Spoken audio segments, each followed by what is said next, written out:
Bonjour à tous et bienvenue dans Bonjour chez vous. Alors on commence une petite mini-série, si on veut bien, sur la famille. Et aujourd'hui, on va voir comment gagner ses enfants à Christ. Et je crois que c'est le désir profond de tous les parents que nos enfants soient sauvés. Eh bien, comment s'y prendre? Il y a des choses à faire, il y a des choses à ne pas faire. Et aujourd'hui, je suis avec Nadine et notre invité Samuel Jérémy Gingras. J'aime bien dire tout. Tu dis tout le temps au complet, c'est bien. Bah oui, t'as vu, je suis obéissante. C'est comme ça que mes parents m'ont appelé. C'est ça, c'est un très beau nom, deux noms prophétiques. Exactement. Deux prophètes, Samuel et Jérémy, c'est quand même un beau nom. Hein. Ils ont été inspirés, tes parents. Ils ont été inspirés. Bon, je le rappelle, au cas où, il y en a qui ne t'auraient pas encore rencontré. Tu es pasteur de jeunesse à l'église Plénitude. Exactement. Et puis, tu viens quand même régulièrement nous faire des petits coucous dans Bonjour c'est fun d'être là. Salut Nadine. Hello Sam. On aime ça, être avec toi. Ah, moi, je suis content d'être avec vous. C'est super. Et aujourd'hui, tu fais une rubrique famille, ça. Ben oui. Tu vas justement nous dire comment gagner nos enfants à Christ en tant que parents. Écoute, nos enfants, ce sont des éponges. Puis, si on est passionné de Jésus, ils vont devenir passionnés également.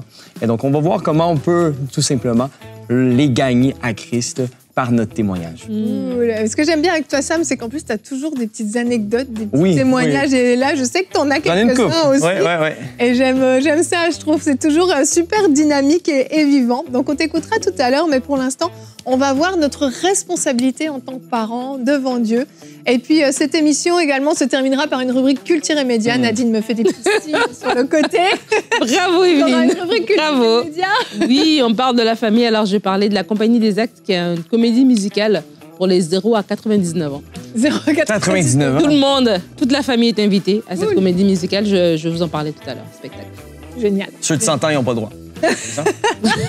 C'est triste. Ils peuvent. Avec aide. Avec... Allez, on commence tout de suite avec la pensée du jour.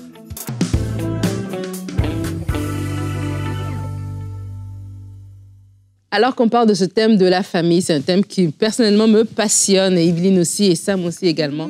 Le rôle des parents dans la vie des enfants, de savoir que les enfants sont un cadeau de Dieu. Et lorsque Dieu nous a mandatés comme ça, alors qu'il nous a remis ces enfants entre nos mains, pour qu'on s'en occupe, on doit vraiment prendre ce rôle au sérieux. Et j'aimerais juste vous partager un petit verset dans Proverbe 1, Proverbe chapitre 1, les versets 8 à 9. La Bible dit « Mon fils, écoute l'instruction de ton père et ne rejette pas l'enseignement de ta mère. Pourquoi? En effet, ce sera une couronne de grâce pour ta tête et un collier pour ton cou. » Et alors que je pensais à ce verset, je voulais vraiment parler sur l'engagement en tant que parent. 3 engagements, 3 types d'engagements que nous devons faire en tant que parents. Vous savez, aujourd'hui, lorsqu'on voit des parents sur les réseaux sociaux, on voit des fois des choses qu'ils font. Ils essayent des jouets, ils essayent vraiment, ils mettent beaucoup d'emphase sur beaucoup de loisirs comme ça, des choses un peu, je dirais, superficielles. Et c'est beau de faire toutes ces choses-là, mais c'est important de comprendre qu'à la base, il y a quand même un mandat qui nous est donné pour nos enfants. Pas juste quand ils sont tout petits, ils ont 3 ans, 4 ans et qu'ils sont tout mignons. C'est vraiment un mandat à long terme. C'est un mandat spirituel, c'est une responsabilité que nous avons en tant que parents. Alors, 3 engagements que vous devez, en tant que parents, prendre. Et peut-être que vous aviez, jusqu'à présent, vous n'étiez pas conscient de cela, mais vraiment, c'est important de se positionner. Le premier, c'est l'engagement de l'instruction. Il faut éduquer notre enfant. Notre enfant vient au monde, c'est une page blanche. Et c'est à nous, par la façon dont nous allons nous comporter, Sam va en parler dans sa rubrique, par les mots que nous allons dire, par les actions que nous allons poser, nous allons écrire des choses sur leur livre, le livre de leur vie. Qu'est-ce que nous allons écrire? Et c'est important de vraiment avoir cette pensée que je suis en train d'instruire, je suis en train d'apprendre quelque chose à l'enfant et l'enfant va se comporter de la manière dont je l'aurais appris. Et des fois, on peut dire à quelqu'un, mais pourquoi tu agis comme ça? Et penser que son comportement vient de lui. Certes, l'enfant vient avec son cœur, avec sa personnalité, etc.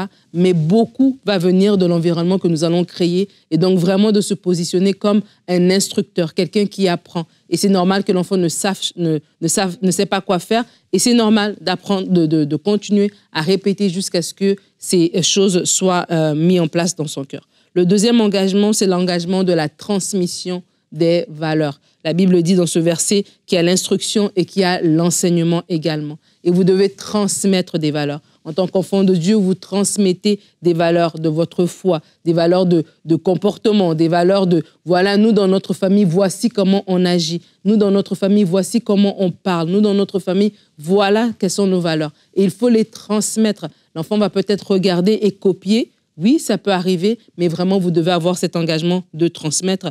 Et le troisième engagement, c'est l'engagement de l'accompagnement.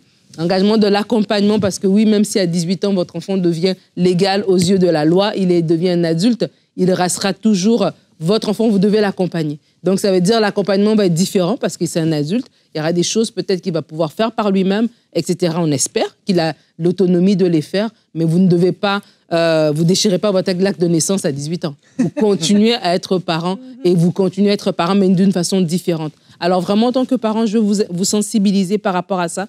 Avoir un enfant, c'est pas juste bien l'habiller et qu'il soit beau, etc. Il y a vraiment un engagement derrière. Et la façon dont vous allez mettre en place votre engagement va vraiment faire la différence dans le type de vie que votre enfant pourra mener. Amen. Amen. Merci Nadine. Oui, c'est une grosse responsabilité et certains en ont pleinement conscience. Puis dans certains cas, c'est vrai qu'on peut facilement se dégager de cette responsabilité en se disant... il y a des professionnels à l'école pour faire ça. Il y a les moniteurs d'école du dimanche qui vont pouvoir enseigner mes enfants, peut-être les grands-parents, la nounou, les gardiens, les gardiennes, etc., les crèches, les garderies, et peu importe comment vous les appelez dans votre pays. Et on se dédouane de cette responsabilité. On va déléguer cette responsabilité à d'autres, mais Dieu nous la confie à nous individuellement, personnellement. Quand il nous a prêté, entre guillemets, nos enfants, eh bien, ça allait avec un contrat de responsabilité. Et tu as cité plusieurs responsabilités, et l'une de ces responsabilités aussi, c'est d'avertir et de corriger. Et la Bible en parle beaucoup, et c'est souvent un thème qui est incompris. On va regarder notre verset du jour. Le Proverbe 13 au verset 24 dit que celui qui ménage sa verge haït son fils ou est son fils, peu importe comment vous le prononcez, mais celui qui l'aime cherche à le corriger. Alors on peut se dire, mais là on est en train de parler de maltraitance des enfants, de frapper les enfants, et c'est un verset qui est très souvent mal compris. Et la Bible parle beaucoup de correction, de verge. Donc on se dit, est-ce que je dois frapper mon enfant comme je l'aime? Je dois battre mon enfant? Non, absolument pas. En fait, le mot verge est souvent interprété par un bâton qu'on va cogner son enfant. Mais en réalité, le mot verge dans la Bible, c'est le même mot que le bâton du berger. Le berger qui ne frappe pas ses moutons avec son bâton, mais qui va leur éviter un danger, les diriger exactement, les avertir, les recadrer si besoin délicatement avec son bâton pour les replacer dans la bonne direction. C'est pas un bâton pour frapper, c'est pas une verge pour frapper, c'est une verge d'autorité en fait.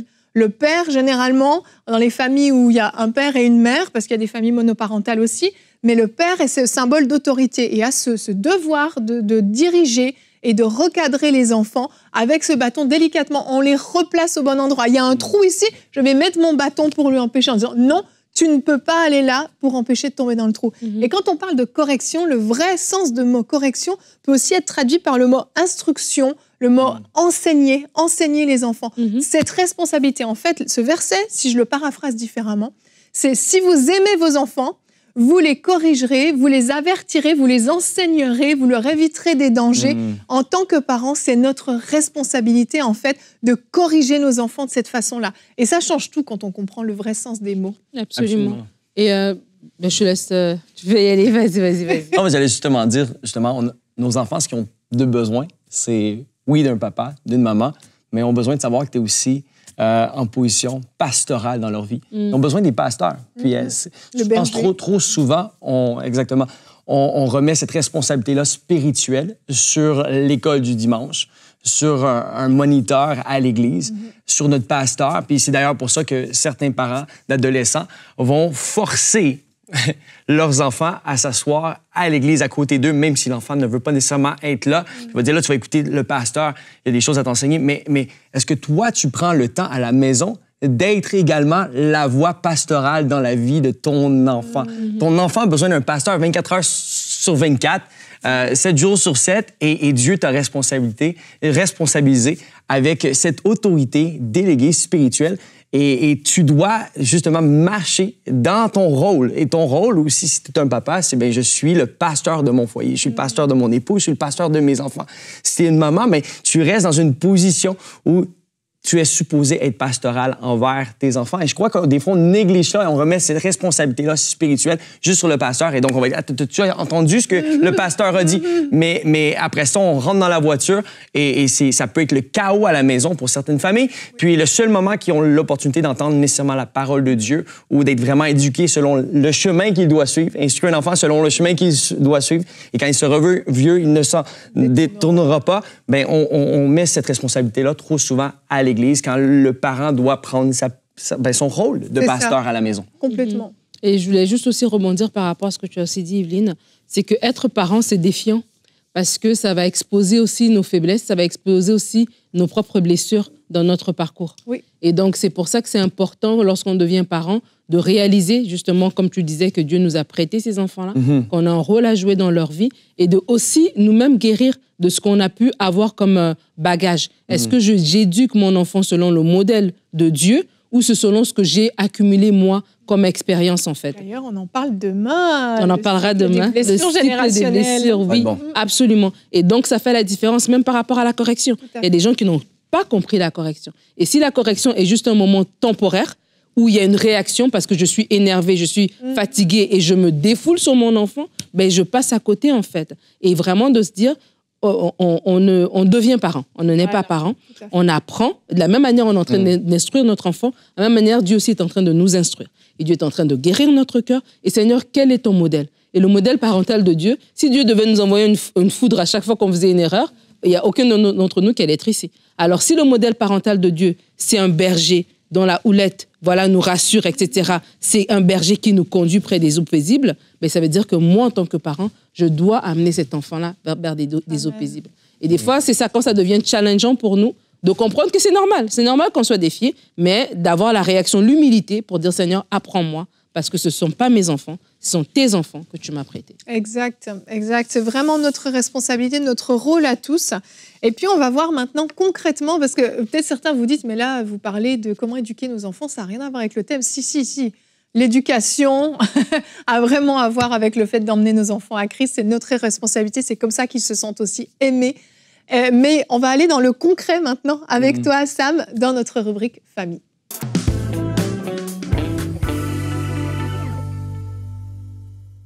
Comment gagner ses enfants à Christ? C'est le sujet du jour.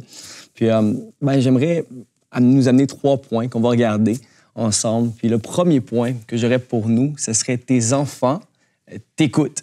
Oui, tes enfants t'écoutent. Sont plus attentifs à ce que tu dis que tu le penses. Oui. Et donc, c'est important de comprendre cela et d'être attentif à ce qu'on dit et de dire des bonnes choses. Et il nous rappelle ce qu'on dit. Il nous rappelle ce qu'on dit. Et je crois qu'on doit vraiment, vraiment prendre notre rôle, comme on a dit, à cœur. Tu as le rôle de sacrificateur dans ta maison. Tu as comme rôle de ministre de l'Évangile. Et tu ne dois pas attendre que le pasteur parle, que le pasteur prêche, que le pasteur de jeunesse, que l'éducateur à l'école du dimanche partage son expérience à ton enfant.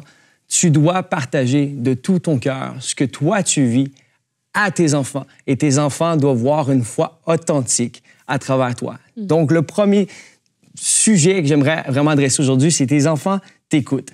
D'ailleurs, ils t'écoutaient avant même qu'ils sortent. La première chose qu'ils ont entendue, c'était ta voix, la voix du papa, la voix de la maman.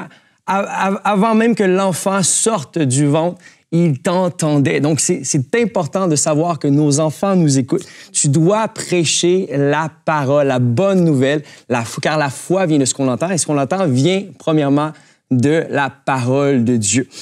Deutéronome 6, au verset 6, nous dit « Et ces commandements que je te donne aujourd'hui seront dans ton cœur. Tu les inculqueras à tes enfants et tu en parleras quand tu seras dans ta maison, quand tu iras en voyage, quand tu te coucheras et quand tu te lèveras. » C'est toujours le temps de partager à ses enfants. La Bible nous dit aussi, on l'a dit tout à l'heure, dans le Proverbe 22, verset 6, « Instruis un enfant selon le chemin qu'il doit suivre. » Tu dois instruire ton enfant. C'est à toi de le faire. Dieu t'a responsabilisé, comme on l'a dit. Ce qui sort de ma bouche, ce qui sort de ta bouche, est supposé bâtir, comme on l'a dit. Moi, j'ai réalisé avec le temps que mes enfants m'écoutaient plus que je le pensais. Pour rappel, tu as deux enfants. J'ai 2 enfants, oui. De 7 et 11, c'est ça? 7 et 10. Et 10 ans. 7 et 10 ans. Et c'était trop que je vous partageais un court témoignage vite fait. J'étais au skatepark avec mes enfants parce que forcément, j'aime faire du skate. Mes enfants aiment faire du skate. Et on est allé faire du skate en famille. Et alors que on était là-bas, on a dû partir du skatepark assez rapidement parce qu'on était dans un skatepark à côté d'un lycée et il y a des speakers, des enceintes, des haut-parleurs. Et il s'est mis à jouer des sons où il y avait justement des mauvaises paroles, des choses juste horribles pour un enfant à entendre. Et alors que ce son-là était là, ça n'a pas pris 2 minutes. Ma fille m'a regardé, puis elle me dit « On va partir ». Elle savait ce qu'elle entendait, elle savait que c'était pas, ça n'avait rien à voir avec la culture de la maison. Et donc, c'était trop beau à voir, parce que moi, j'ai vu la crainte de Dieu dans le cœur de ma fille de 10 ans. Et Heaven, il m'a regardé, « OK, ben, c'est pas beau, on y va », il a suivi. Puis mon fils, c'est Heaven. On arrive dans la voiture, et alors que j'arrive à la voiture, Siloé, je l'entends me dire, elle dit, « Papa, c'est terrible ». Elle dit, je dis, t'as raison, c'est pas beau. Non, mais c'est vraiment terrible.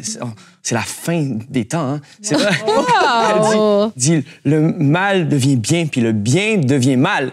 Et moi, dans ma tête, j'ai dit, ben, c'est où t'as entendu ça?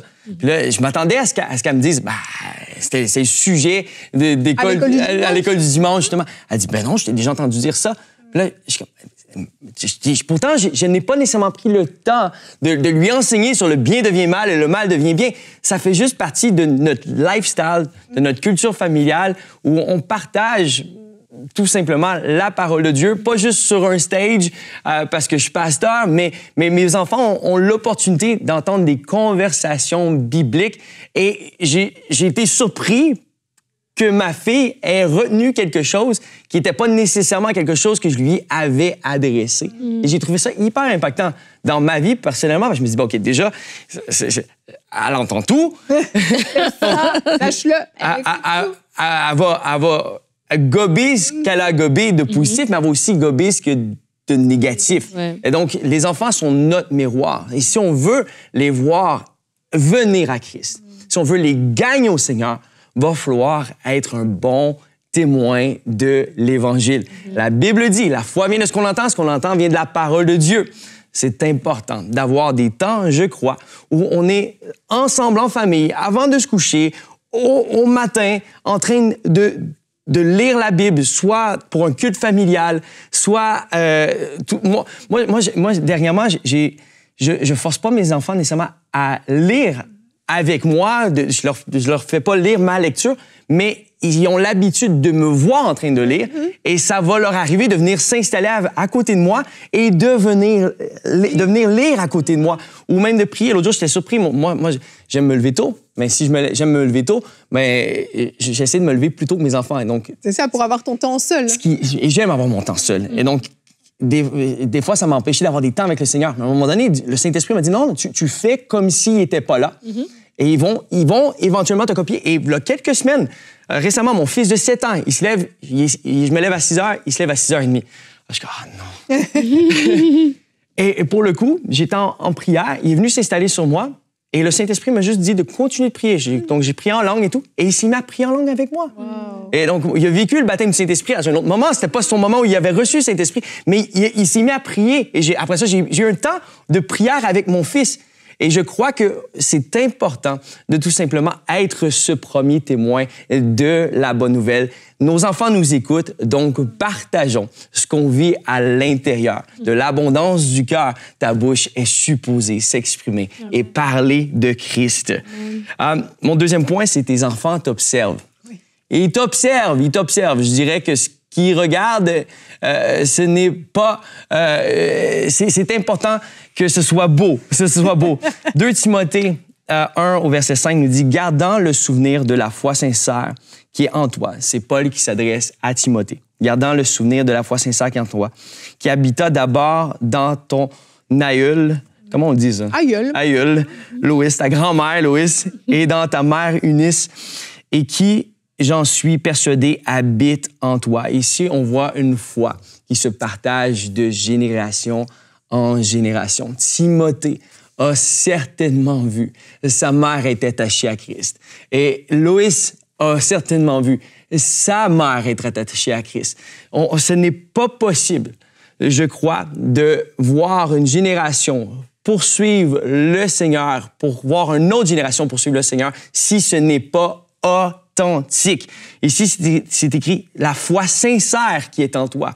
Je suis convaincu, persuadé que cette foi que j'ai vue dans ta grand-mère, dans ta mère, elle t'habite. Je le vois en toi, Timothée, que ce que tu vis à l'intérieur est sincère. Et puis Paul est en train de reconnaître qu'il a vu la même chose chez sa mère et chez sa grand-mère.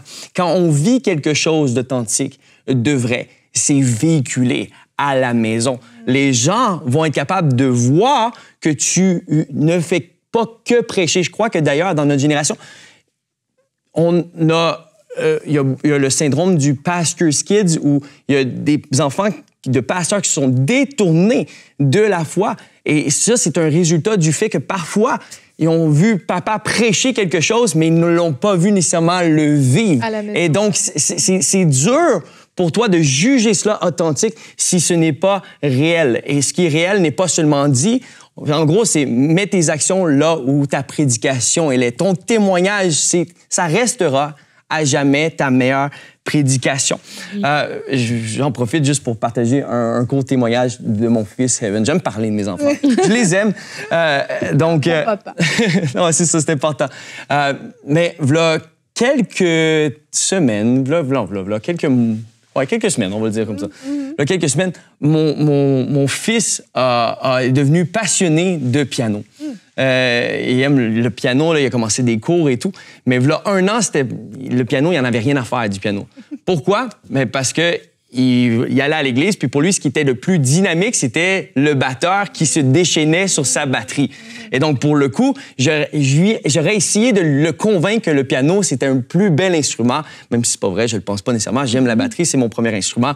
Mais ça reste que le piano, je trouve ça beau. C'est plus le fun d'entendre du piano à la maison que de la batterie. Pour toi, pour les voisins. Exactement, pour tout le monde. Cela dit, j'aurais voulu convaincre mon fils que le piano était un meilleur instrument. À 7 ans, pour lui, ça n'aurait pas nécessairement résonné. Mais ce qui s'est passé il y a quelques mois, c'est que je suis allé sur le piano, qui avait beaucoup de poussière dessus. J'allais m'installer, puis mon fils est venu surpris dans le salon, puis il dit « Papa, je savais pas que tu jouais du piano comme ça. » Et quand il m'a vu frapper les notes, quand il a entendu les mélodies, ça lui a parlé plus que si je lui aurais proposé, si j'avais essayé de le convaincre que le piano était l'instrument à jouer. Du fait qu'il ait vu son papa jouer, ça l'a rendu passionné. Et pendant des semaines, à un moment donné, ce qui était intéressant, c'est que j'arrive dans la maison et lui, il sait pas que je l'écoute. Et je l'entends jouer une de mes mélodies d'un chant que j'ai écrit. Et je suis comme, mais c'est qui? J'étais convaincu que c'était sa sœur. Et j'arrive au salon et c'était mon fils qui jouait ma mélodie. J'ai dit, mais attends 2 minutes, j'ai jamais appris à jouer cette mélodie. Il y a 7 ans et ça veut dire qu'alors que je jouais du piano, sans que je sache qu'il m'observe, il m'observait, il était par-dessus mon épaule certainement d'une façon. Il a vu mes doigts, il observait et il était capable de copier la mélodie. Maintenant, il est bon musicalement, je crois que Dieu l'appelle. Certainement, lui, ma fille, les deux, ils sont très musicales. Mais j'ai trouvé ça intéressant. Moi, ça m'a communiqué le fait que nos enfants nous observent. Et ils sont plus attentifs qu'on le pense. Amen. Tout comme ma fille a su répéter un verset comme ça alors qu'elle a vu une situation. Ça lui a parlé et pour le coup, elle l'a dit au moment approprié. J'ai réalisé c'est un peu la même chose. Nos enfants nous observent plus qu'on le pense. Si on a une foi sincère, cette foi sincère-là va être communiquée. Amen. Parce qu'elle a été observée premièrement. Après ça, on pourrait en dire bien des choses, mais tes enfants dépendent de toi. Ils dépendent de toi. On va y aller très, très vite. Ils dépendent de toi. Ils ont besoin d'être écoutés par toi. Ils ont besoin de prière. Ils ont besoin d'être pardonnés. Ils ont besoin d'amour. Ils ont besoin de joie. Je crois qu'il y a trop de familles qui vont à l'église religieusement, mais qui ne vivent pas nécessairement la joie du salut. Comment est-ce que tu veux que ton enfant aime Dieu si tu n'es pas dans la joie? Donc, moi, je crois que c'est à toi de créer, premièrement, une culture où on sent l'amour de Christ, où on sent la joie de l'Éternel, car cette joie-là sera une force pour gagner tes enfants. Et bref, je sais que le temps, je pense qu'il file. On pourra en dire une autre fois. Garde tes points précieusement, mais déjà, ce que tu as partagé était hyper important. Sam, merci beaucoup. Parce que juste le fait de se souvenir que nos enfants nous écoutent et nous observent, va changer beaucoup de choses dans notre dynamique, dans les actions qu'on va poser dans notre vie. Et vraiment, prenons cette responsabilité très, très au sérieux, oui. C'est important. Nos enfants vont suivre notre exemple et c'est comme ça qu'on les amènera à Christ, bien mieux que tous les discours qu'on peut leur faire de grands prédicateurs, mais vraiment, ils vont suivre notre exemple. Ouais, ton témoignage, c'est ta plus grande prédication. Vraiment, ça reste comme ça. Amen. Merci beaucoup, Sam. Et pour terminer cette émission, on va voir donc une petite comédie musicale dans la rubrique Culture et Médias.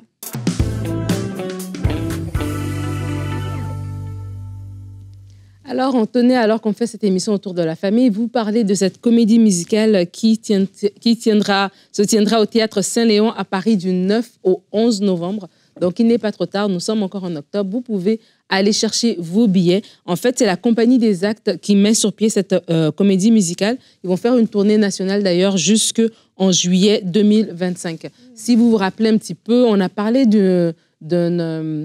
des courts-métrages que la Compagnie des Actes avait mis en place il y a quelques années. Oui, ça fait... Identité en question, c'était très, très bien, vraiment. On salue le travail de toutes ces personnes, de Dan, qui est le responsable, et de toute son équipe. En fait, ils avaient mis en place des courts-métrages qui venaient à sensibiliser par rapport à l'addiction à la pornographie, le rejet, l'harcèlement scolaire. Vraiment, c'était très, très bien fait. Et donc, la Compagnie des Actes aussi a ce qu'on appelle un podcast qui s'appelle « Mets tes écoutes cœur », qui est porté par Myriam, qui est d'ailleurs l'épouse de Dan. Et donc, Myriam, elle fait un mardi sur deux, voilà, des contes d'une série d'histoires passionnantes pour les 6 à 11 ans. C'est des fois des histoires fictives, des fois des faits réels. Et c'est tiré de la Bible aussi des fois. Et l'histoire se conclut comme ça par un verset biblique chanté par une douzaine d'enfants. Donc, Mets tes écoutes cœur, c'est un podcast en fait qui est disponible. Vous pouvez aller sur le site Mets tes écoutes cœur. Et maintenant, de là, le podcast a pris vie. Et donc, ça va être une comédie musicale qui aura lieu, comme je vous ai donné les dates tout à l'heure, à Paris du 6 au 11. Et en fait, l'idée, c'est d'avoir du 9 au 11 novembre, j'ai dit du 6, du 9 au 11 novembre, et c'est une troupe de 8 adultes et 6 enfants. Et donc, du coup, c'est un spectacle qui va vous faire voyager, voilà, vous faire découvrir la foi, etc. C'est très convivial. Vous pouvez aller vous retrouver l'information sur mettesécoutescoeur.com et aussi sur YouTube, ils ont une bande-annonce qui vous permet de voir un petit peu ce qui va se faire. Alors, on veut vraiment vous encourager à vous rapprocher de cette comédie musicale si vous êtes à Paris pour aller la regarder. En tout cas, le ministère de la Compagnie des Actes font des choses très, très, très belles et on veut vraiment les encourager en présentant cet prochain événement. Donc, voilà. Merci Nadine. En plus, le mois de novembre, il commence à être très gris à Paris. C'est l'occasion de faire une petite sortie en famille. On vous le recommande. Si on a moins de 99 ans. Si on a moins de 99 ans. Mais si vous avez 99 ans, vous pouvez dire que Nadine Kabouya a dit que vous pouvez y aller. Même 100, on valide, on accepte. Voilà. Vous avez un passe-droit. Des petits qu'on peut vivre jusqu'à 120 ans. C'est vrai, t'as raison. Sam, t'es avec nous demain encore. Oui, je suis avec vous demain. Je l'ai dit, c'est comme une mini-série. On a vu aujourd'hui comment amener nos enfants à Christ, mais Nadine, tu l'as effleuré aujourd'hui. Il y a des blessures, des fois, qu'on transmet à nos enfants sans le vouloir. Et demain, on va voir comment briser le cycle des blessures générationnelles. Vous savez, les grands-parents, les parents, etc., on se transmet des blessures et on se fait du mal. On ne voudrait pas, mais c'est plus fort que nous. On reproduit les choses qu'on a vécues dans le passé. Eh bien, on va voir comment briser ce cycle-là. Si vous êtes vous-même victime, entre guillemets, de ces blessures ou simplement que vous avez constaté que vous l'avez fait dans la vie de vos enfants, c'est vraiment un thème qu'on vous recommande. On prendra un temps de prière également pour vous. Donc, on se retrouve demain. Merci d'avoir été avec nous et bonjour chez vous.